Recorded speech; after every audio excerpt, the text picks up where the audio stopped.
पग पर है संग तुम्हारे अन्नदाता। लहू किसानों का बन के पसीना सींचता है धरती का सीना। मेहनत का तेरी हक दिलवाने, नई तकनीक नई खोज बताने। पशुधन को गुणवान बनाना, पौध सुरक्षा को सिखलाना, खेती के सब गुर समझाने, भारत का सरताज बनाने। आठों पहर है संग तुम्हारे अन्नदाता अन्नदाता। नमस्कार, सूरज की पहली किरण के साथ अन्नदाता कार्यक्रम में मैं जहरा शान अपने प्रदेश के सभी किसान भाइयों का स्वागत करती हूं। आइए कार्यक्रम की शुरुआत से पहले जानते हैं क्या है आज के मुख्य अंश। रबी मक्का की उन्नत प्रभेद एवं बुआई विधि पर जानकारी।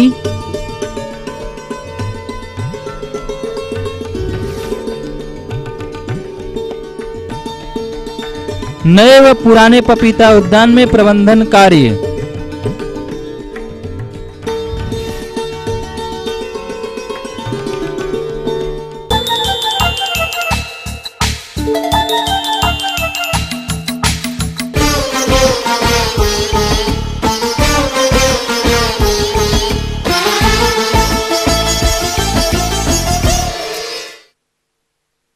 किसान भाइयों, मोटे अनाजों में मक्का का प्रमुख स्थान है। इसकी खेती प्रदेश के सभी मौसमों में की जाती है। तो जो किसान भाई मक्का की खेती करना चाहते हैं उनके लिए यह उपयुक्त समय है। किंतु मक्का की खेती से अधिक पैदावार प्राप्त करने के लिए कुछ बातों को ध्यान में रखना आवश्यक है, जैसे मक्का की उन्नतशील किस्मों का चुनाव, खेत की ठीक ढंग से तैयारी, उचित बीज दर, बीजोपचार एवं बुवाई विधि इत्यादि। यदि किसान भाइयों इसमें किसी प्रकार की लापरवाही करेंगे तो इसका परिणाम कम उत्पादन के रूप में सामने आएगा। रबी मक्का की वैज्ञानिक बुवाई विधि के बारे में संपूर्ण जानकारी देने के लिए हमारे बीच उपस्थित हैं भारतीय कृषि अनुसंधान केंद्र पूसा के डॉक्टर सीवी सिंह। जैसा कि आजकल धान की फसल कट चुकी है और खेत खाली हो गए हैं, किसान भाई और उसमें रबी मक्का या जिसको सरद वाली मक्का बोलते हैं उसकी बुआई अब की जा सकती है। किसान भाइयों को एक मैं बात अवश्य बताना चाहूँगा कि रबी के समय में मक्का की बुआई करने से पैदावार अपेक्षाकृत समर सीजन में और खरीफ सीजन की अपेक्षा ज़्यादा पैदावार होती है।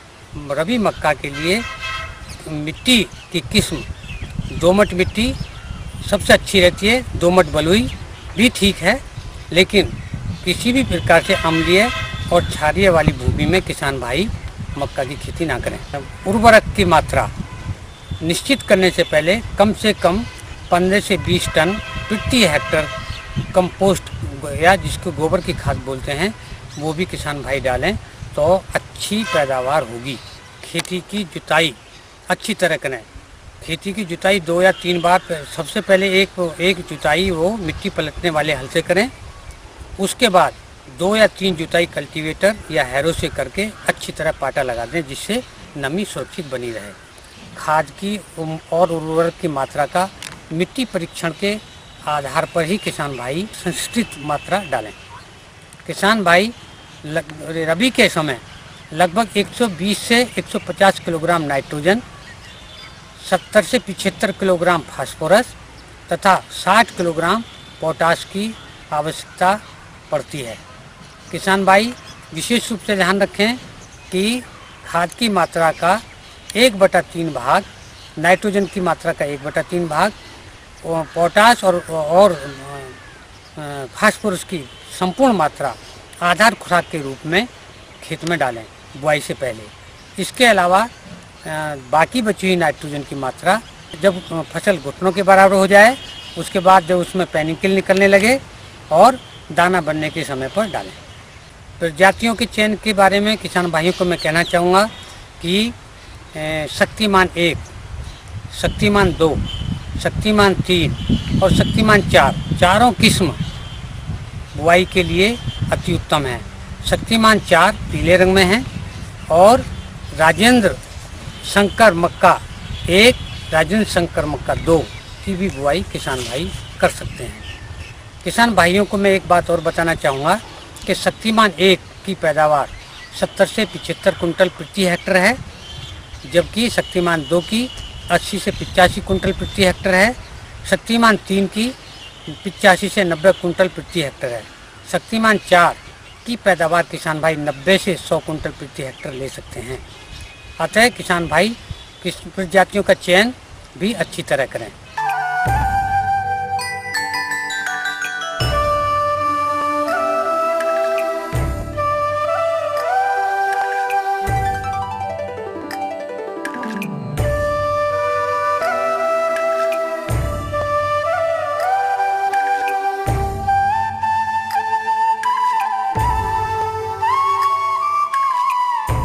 ये बीज स्वस्थ हो, कीड़ा लगा हुआ ना हो और सरकारी एजेंसी से प्राप्त किया जाए तो ज़्यादा ही अच्छा रहता है।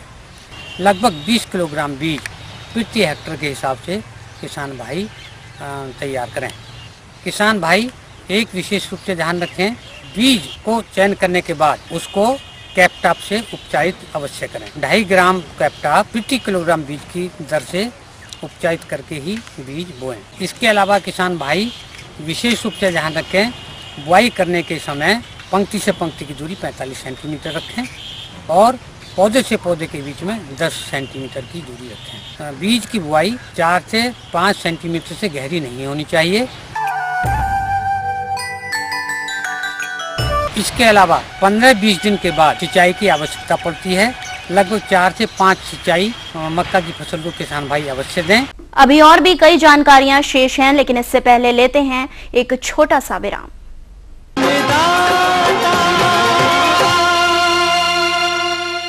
हम लाएंगे बदलाव। स्वयं एग्रो पेश करते हैं विदेशी तकनीक से बना special steel temper blade, export quality heavy duty gear works, Bharat का एकमात्र डीजल और समय की बचत करने वाला स्वयं रोटावेटर।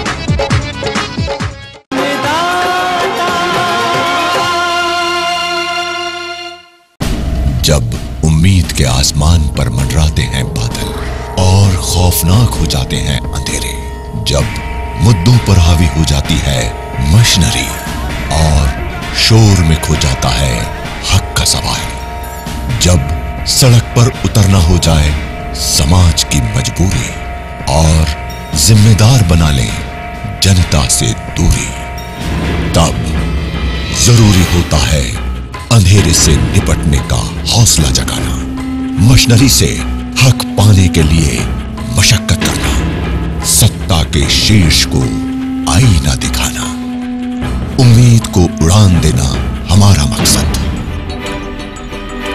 क्योंकि उम्मीद मतलब ईटीवी न्यूज़।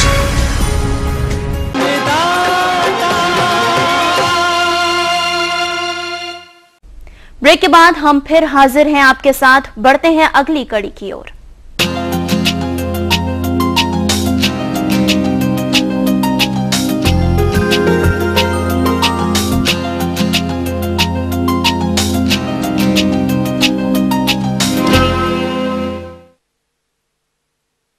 फलों में पपीता पौष्टिक गुणों से भरपूर एक स्वादिष्ट फल है।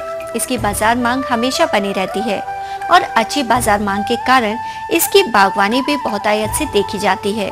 अतः जो बागवान भाई इसकी बागवानी से जुड़े हुए हैं और उनके बागों में नए व पुराने पौधे निश्चित रूपेण होंगे, तो उन पौधों से अच्छी उपज लेने के लिए पौधों की उचित देखरेख आवश्यक है, जैसे कि निराई गुड़ाई, पोषक तत्व प्रबंधन, सिंचाई, पौध सुरक्षा तथा नर और मादा पौधों का उचित संतुलन इत्यादि। परंतु यदि आप इन महत्वपूर्ण क्रियाओं के प्रति लापरवाही बरतेंगे तो पौधों का वृद्धि विकास तो प्रभावित होगा ही, साथ ही कीट बीमारियों के प्रकोप एवं मादा और नर पौधों में असंतुलन होने के कारण निश्चित रूप से पौधों से मिलने वाला उपज प्रभावित होगा। अतः बागवान भाइयों, ऐसी महत्वपूर्ण क्रियाओं को कब और कैसे किया जाए, इस हेतु संपूर्ण जानकारी के लिए देखिए कार्यक्रम की यह विशेष प्रस्तुति।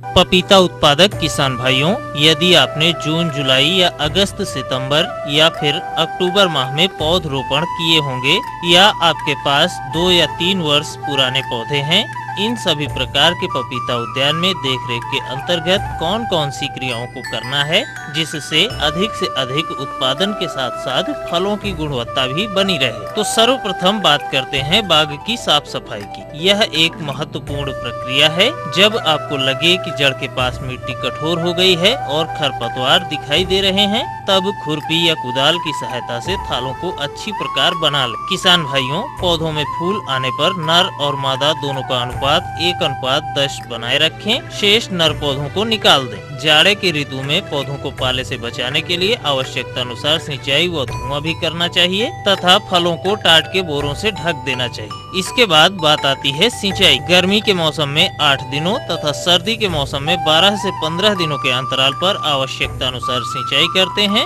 इस बात का ध्यान रखते हैं कि सिंचाई हल्की हो। यदि अधिक पानी लग जाए तो ऐसी दशा में तत्काल जल निकास की व्यवस्था करें, क्योंकि पपीता का पौधा पानी के प्रति बहुत ही संवेदनशील होता है और जहां पर जल जमाव की समस्या होती है वहां पर रोग उत्पन्न करने वाले फफूंद सक्रिय हो जाते हैं। इसलिए सिंचाई करते समय सावधानी रखें। जहां तक उर्वरक प्रबंधन की बात है तो प्रति पौधा 550 ग्राम यूरिया, 1200 ग्राम सिंगल सुपर फास्फेट तथा 500 ग्राम म्यूरेट ऑफ पोटाश की आवश्यकता होती है।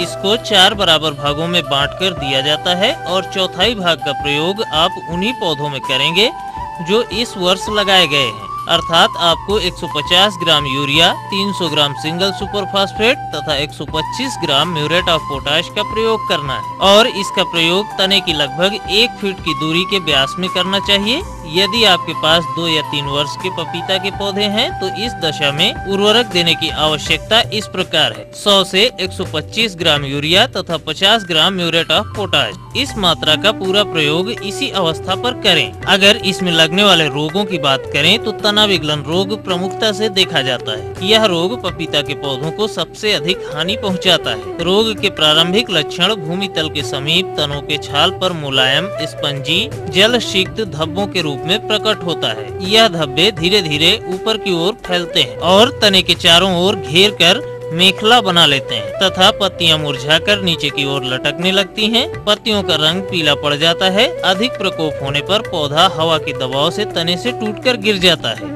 इस रोग के नियंत्रण की बात करें तो जो पौधे इस रोग से ग्रसित हैं उन्हें काट कर नष्ट कर देना चाहिए। बाग में उचित जल निकास की व्यवस्था रखें। निकाई गुड़ाई के समय यह ध्यान रखें कि पौधे की जड़ चोटिल न होने पाए। यदि इस रोग के शुरुआती लक्षण दिखाई दें तो उसी स्थिति में आप तनों पर भूमि की सतह से 60 सेंटीमीटर की ऊंचाई तक बोर्डो पेस्ट का लेप कर दें। इस पेस्ट को बनाने के लिए आप कॉपर सल्फेट, बुझा हुआ चूना और अलसी का तेल 1:1:3 के अनुपात से तैयार करें तथा कॉपर सल्फेट और 6 किलोग्राम बुझा हुआ चूना को 500 लीटर पानी में घोल बनाकर 5 लीटर प्रति पौधे के हिसाब से जड़ के पास ड्रेंचिंग कर दें। यह क्रिया 15 से 20 दिनों के अंतराल पर दोहराते रहे। इससे इस रोग का प्रभावी नियंत्रण देखा गया है। इसके अतिरिक्त पपीता में एक और रोग का प्रकोप होता है जो कि विषाणु जनित है। इसको मोजैक के नाम से जानते हैं। इस रोग से प्रभावित पौधों की पत्तियां पीली पड़कर सिकुड़ जाती हैं और पत्तियां गिरने लगती हैं। चूँकि इस रोग से प्रभावित पौधों का उपचार नहीं किया जा सकता,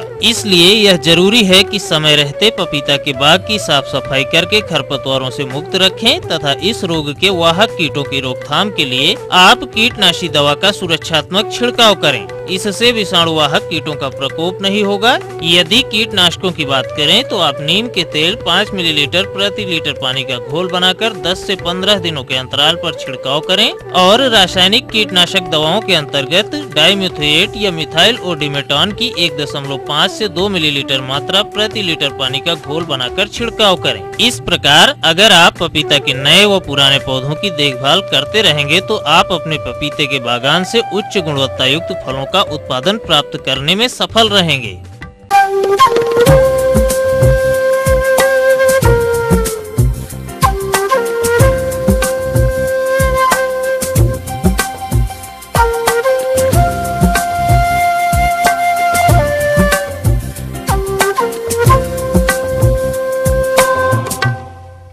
पशुओं का गोबर खाद एवं ईंधन के रूप में प्रयोग किया जाता है, पर यह एक त्रासदी ही है कि हमारे पशुपालक भाई गोबर की उपयोगिता को नज़रअंदाज कर देते हैं। अगर हम डेयरी फार्म की ओर नज़र डालें तो वहाँ हर सुबह पशुओं के गोबर को पानी से धोकर नाले में बहा दिया जाता है। कहीं कहीं किसान गोबर को जमा करते हैं, पर उसे या तो धूप में या बारिश में छोड़ देते हैं, जिससे उसमें पाए जाने वाले महत्वपूर्ण तत्वों का ह्रास हो जाता है। अतः ऐसा ना हो, इसके लिए हम आपको बताना चाहेंगे कि आप गोबर को अनेक रूप में अपने कार्य में ला सकते हैं, जैसे वर्मी कंपोस्ट का निर्माण, गोबर गैस का उत्पादन, खेत में खाद इत्यादि के रूप में। यदि हम गोबर गैस संयंत्र की बात करें तो इससे रसोई गैस तो प्राप्त होती ही है, साथ ही गोबर के अवशिष्ट पदार्थ का खाद के रूप में प्रयोग किया जा सकता है। तो किसान भाइयों, बायोगैस संयंत्र स्थापित करते समय रखी जाने वाली सावधानियों, अनुदान एवं प्रबंधन के बारे में विस्तार पूर्वक जानकारी हेतु हमारे संवाददाता ने संपर्क किया ऊर्जा अभियांत्रिकी विभाग की एक सहायक प्राध्यापक डॉक्टर सुरेंद्र कोठारी से। तो उन्होंने क्या जानकारी दी, देखिए इस प्रस्तुति के माध्यम से। सबसे पहले तो मैं आपको ये जानकारी दे दूं कि बायोगैस है क्या। किसी भी कार्बनिक पदार्थ को, जिसमें मुख्य रूप से हम गोबर लेते हैं, हवा की अनुपस्थिति में सड़ाने से जो गैस बनती है उसे हम बायोगैस कहते हैं। ये ज्वलनशील गैस होती है। इसमें लगभग 60% मीथेन होती है, जबकि लगभग 40% कार्बन डाइऑक्साइड होती है। मीथेन जलने में सहायक होती है। बायोगैस के जहाँ तक फायदे की बात करें, हम इसको खाना बनाने के उपयोग में ले सकते हैं। इसके बाद बायोगैस का उपयोग हम रोशनी करने के लिए, पेट्रोमैक्स लैंप जलाने के लिए कर सकते हैं। बायोगैस संयंत्र से हम इंजन भी चला सकते हैं, जिससे बिजली पैदा कर सकते हैं, जिससे हम पानी खींच सकते हैं। एक बार बिजली पैदा होने के बाद कई उपयोग इसके हम कर सकते हैं। 1 घन मीटर के लिए हमें 25 किलो गोबर और 25 किलो पानी की आवश्यकता होती है। 25 किलो गोबर को 25 किलो पानी के साथ मिलाकर संयंत्र में डाला जाता है। जहां संयंत्र में डाइजेस्टर होता है, उसकी क्षमता हमें प्रतिदिन डालने वाली की मात्रा का 40 गुना कुआनुमा आकार का होता है डाइजेस्टर। जो ये डाइजेस्टर बना हुआ है, ये ऊपर ड्रम है जिसमें गैस इकट्ठी होती है। ड्रम के नीचे एक कुआनुमा आकार का बना हुआ है, जो लगभग 7-8 फीट गहरा है और 4 से 5 फीट इसका डायमीटर है। ये जब गोबर हम इस इनलेट के माध्यम से प्रतिदिन हम 25 किलो गोबर और 25 किलो पानी का मिश्रण 1 क्यूबिक मीटर क्षमता का तो है। सामान्यतः एक परिवार के लिए हम 2 घन मीटर क्षमता का बायोगैस संयंत्र लगाते हैं, जिससे 5 से 7 लोगों का खाना हम आसानी से बना सकते हैं। साथ ही पेट्रोमैक्स लैंप भी लगा सकते हैं। तो अगर 2 घन मीटर क्षमता का बायोगैस प्लांट है तो 50 किलो गोबर और 50 किलो पानी इस इनलेट के माध्यम से संयंत्र में डाला जाता है। संयंत्र का जो डाइजेस्टर है, इस ड्रम के नीचे वाला जो हिस्सा है, उसके अंदर ये गोबर 40 दिन तक रहता है। 40 दिन के बाद पूरी तरह सड़ने के बाद ये आउटलेट के माध्यम से बाहर निकल जाता है। जो भी गैस बनती है, ये जो ड्रम है, लोहे का ड्रम है, इसमें इकट्ठी होती है। गैस के प्रेशर से ये ड्रम ऊपर उठता है और जब हम गैस काम में लेते हैं तो ये जो वाल्व है इसको हम खोल देते हैं, तब ये गैस बाहर निकलेगी और ड्रम नीचे की ओर बैठेगा और ये गैस हम बर्नर पर ले जाकर जला सकते हैं। और आउटलेट से जो खाद निकल रहा है, ये बहुत ही अच्छी क्वालिटी का खाद होता है। किसान भाई, एक बात बताऊं कि गोबर से जो खाद बनाते हैं, फार्म यार्ड मैन्योर जो कहलाता है, उसके मुकाबले बायोगैस संयंत्र से निकलने वाला खाद लगभग 3 गुना अच्छा होता है। ये पूर्णतया सड़ा हुआ होता है, इसलिए इसमें किसी भी प्रकार के घास के बीज वगैरह नहीं होते हैं। अगर इसको खेत में काम लेंगे तो खरपतवार भी कम होगी। इसमें NPK, नाइट्रोजन, पोटाश और फास्फोरस की मात्रा भी ज़्यादा होगी। ये कह सकते हैं कि इसमें हमें आम के आम और गुठली के दाम मिलते हैं। गोबर डालने से हमें अच्छी गैस भी मिलती है, साथ के साथ अच्छी क्वालिटी का खाद भी मिलता है। सामान्यतः जब हम बात करें कि एक परिवार के लिए हमें किस क्षमता का बायोगैस प्लांट लगाना चाहिए, 5 से 6 अगर परिवार में सदस्य हैं तो 2 घन मीटर क्षमता का हम बायोगैस प्लांट लगाते हैं। उसके लिए हमें 50 किलो गोबर प्रतिदिन आवश्यकता होती है और 50 किलो गोबर के लिए अगर हमारे पास 5 से 6 जानवर हैं तो हमें 50 किलो गोबर उनसे उपलब्ध हो जाएगा। बायोगैस संयंत्र लगवाने के लिए सरकार की ओर से अनुदान भी दिया जा रहा है। कोई भी क्षमता हो, बायोगैस संयंत्र पर अनुदान सेम एक ही है, यानी 8,000 रुपये प्रति बायोगैस संयंत्र पर सरकार अनुदान दे रही है। बायोगैस संयंत्र की लागत जो सबसे छोटा 2 क्यूबिक मीटर बायो कैपेसिटी का अगर 2 घन मीटर क्षमता का बायोगैस प्लांट लगाते हैं, उसकी लागत 15 से 18,000 बीच में आती है, जिसमें से 8,000 रुपये सरकार दे देती है। लेकिन जो इसका पैसे मूल्य जिसको हम कहते हैं इकोनॉमिक्स की बात करें या जो हमने खर्चा इस पे किया है, 1 घन मीटर क्षमता के बायोगैस प्लांट से हमें 3.5 किलो लकड़ी की प्रतिदिन बचत होती है। यानी अगर 2 घन मीटर क्षमता का हमने बायोगैस संयंत्र लगाया है तो लगभग 7 किलो लकड़ी बचेगी, यानी 35 रुपये की बचत हम दिन भर में कर पाते हैं। और इस संयंत्र की लागत जो है 1.5-2 साल के अंदर ही निकल आती है। तो मैं अपने किसान भाइयों को एक ही सलाह देना चाहता हूं कि जिन भी किसान भाई के यहाँ 4 से ज़्यादा पशु हैं, उन्हें निश्चित रूप से बायोगैस संयंत्र लगाना चाहिए, क्योंकि एक तो हमारे ईंधन की बचत तो हो ही रही है, जैसा मैंने बताया कि लकड़ी की बचत हम रोज़ करते ही हैं, लेकिन इसके अलावा जो लकड़ी हम जलाते हैं उससे धुएं से हमारी आंखें खराब होती है, जो भी इसका काम लेता है उसको फेफड़े खराब होते हैं और रसोई खाली हो जाती है। इन सब चीज़ों में जलाने में असुविधा भी रहती है, क्योंकि जब बायोगैस संयंत्र से प्राप्त गैस से अगर हम चूल्हा जलाएंगे तो किसी तरीके का कोई धुआं नहीं आता है, जिससे हम हमारी आँखों की, फेफड़ों की सुरक्षा कर सकते हैं। अगर कोई भी किसान बायोगैस संयंत्र लगाना चाहता है और उसके लिए अनुदान लेना चाहता है या किसी भी तकनीकी जानकारी लेना चाहता है, नैतिकी एवं अभियांत्रिकी महाविद्यालय वहाँ पर नवीकरणीय ऊर्जा स्रोत विभाग में आकर इस प्रकार की अनुदान राशि का फायदा ले सकता है। यहाँ से हम उन्हें तकनीकी जानकारी भी देंगे। अभी और भी कई जानकारियां शेष हैं, लेकिन इससे पहले लेते हैं एक छोटा सा विराम। यहाँ से होती है शुरू झारखंड की सीमा और यहाँ होती है खत्म। यहाँ है प्राकृतिक संसाधनों का प्रचुर भंडार, जिससे चलती है इकोनॉमी, कारोबार। यहाँ हो कोई मुश्किल पड़ी या खुशियों की हो घड़ी, हम होते हैं मौजूद हर पल हर जगह। इन सब के बीच है कुछ ऐसे ख्याल जो बदलने में जुटे हैं सूबे का सूरत हाल। झारखंड की हर खबर, जोहार झारखंड में।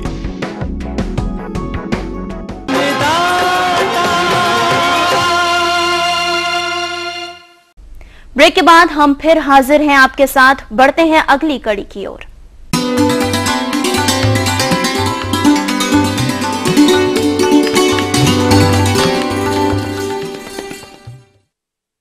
चलिए अब रुख करते हैं आपके द्वारा पूछे गए प्रश्नों के जवाबों की ओर। ग्राम चिल्का, जिला भागलपुर के कृषक सुधीर कुमार, आप अन्नदाता निशुल्क फोन संपर्क सेवा के माध्यम से पॉली हाउस में शिमला मिर्च की खेती के बारे में जानकारी चाहिए है। तो सुधीर कुमार जी, आपकी जानकारी के लिए प्रस्तुत है कार्यक्रम का यह अंश। समय हमारे प्रदेश में शिमला मिर्च की खेती इस मौसम में काफ़ी अच्छी तरह से पॉली हाउस के अंदर और बाहर की जा सकती है। इसके लिए जहाँ तक बेड की तैयारी की बात है, अगर आप पॉली हाउस में लगाते हैं तो 1 मीटर चौड़ा और आवश्यकता अनुसार लंबाई में और 25 से 30 सेंटीमीटर उठी हुई क्यारियाँ बना लें और उसमें अच्छी तरह से खाद उर्वरक का व्यवहार। अच्छी तरह का मतलब होता है कि 3 से 4 किलोग्राम प्रति वर्ग मीटर की दर से वर्मी कंपोस्ट, अगर कंपोस्ट व्यवहार करते हैं तो 10 से 12 kg प्रति वर्ग मीटर, और नाइट्रोजन, फास्फोरस, पोटाश 160, 50 और 40 ग्राम प्रति वर्ग मीटर के हिसाब से मिश्रण बना के दें।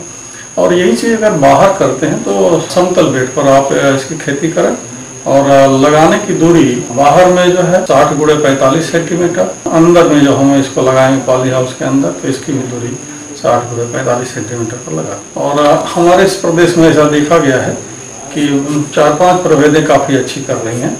जैसे हवा फैलो है एक किस्म जो हरे रंग की होती है, इंदिरा है, महाभारत है, ये तीनों प्रभेद हरे रंग की हैं और हरे रंग की किस्में आसानी से उगाई जाती है, जबकि इसका दर बाजार में तो थोड़ा कम मिलता है।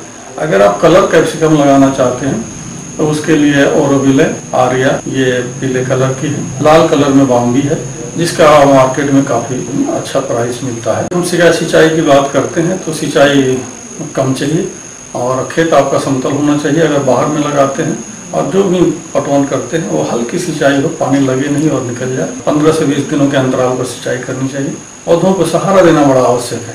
लेकिन अगर पॉली हाउस के अंदर करते हैं तो चूँकि यहाँ पर अगर नमी बढ़ती है सिंचाई की वजह से तो इसमें बहुत सारे रोग आते हैं, इसलिए ड्रिप का इस्तेमाल करें। लगभग 2 लीटर पर आवर्स और सप्ताह में 1 दिन या 8 से 10 दिनों पर आप सिंचाई। और जहाँ तक रोग की हम बात करते हैं तो अगर नमी के ऊपर ही जाड़े में इसमें रोग लगता है, पत्तियों पर जो है वो स्पॉट पड़ जाएंगे, ब्लाइट का रोग आता है, पाउडरी मिल्ड्यू आता है। इसके निदान के लिए आप सॉप नाम की एक दवा है जो बहुत अच्छी दवा है, इसका 2 ग्राम प्रति लीटर पानी से घोल के आप इसका व्यवहार करेंगे तो आप इससे निदान कीजिए। विशेष तौर से इसमें कीड़े लगते हैं जो ज़्यादा नुकसान करते हैं, एक थ्रिप्स होता है और एक माइट होता है। तो माइट के लिए माइटिसाइड का इस्तेमाल करें और थ्रिप्स के लिए सिस्टमिक कीटनाशक का इस्तेमाल करें।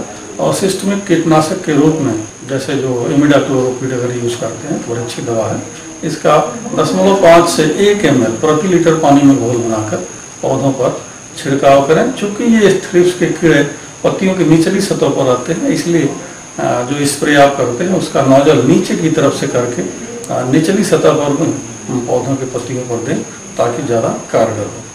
लाल रंग के छोटे छोटे कीड़े होते हैं, ये भी पत्तियों की निचली सतह पर डालते हैं।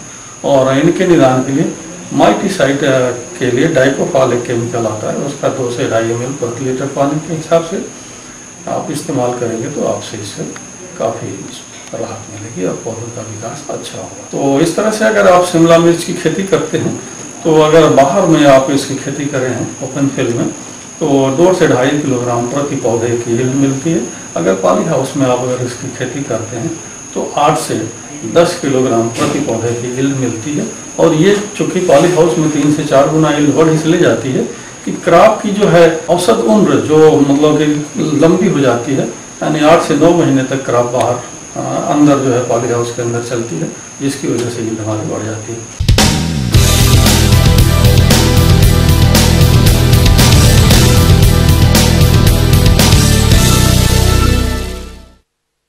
आइए अब देखते हैं राज्य कृषि विपणन बोर्ड एवं एग्रीनेट द्वारा भेजे गए प्रदेश के विभिन्न कृषि उत्पाद के भाव।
किसान भाइयों, अगर आप हमसे कृषि से संबंधित सुझाव या समस्या के समाधान हेतु संपर्क करना चाहते हैं तो आप हमें इस पते पर पत्र लिखें।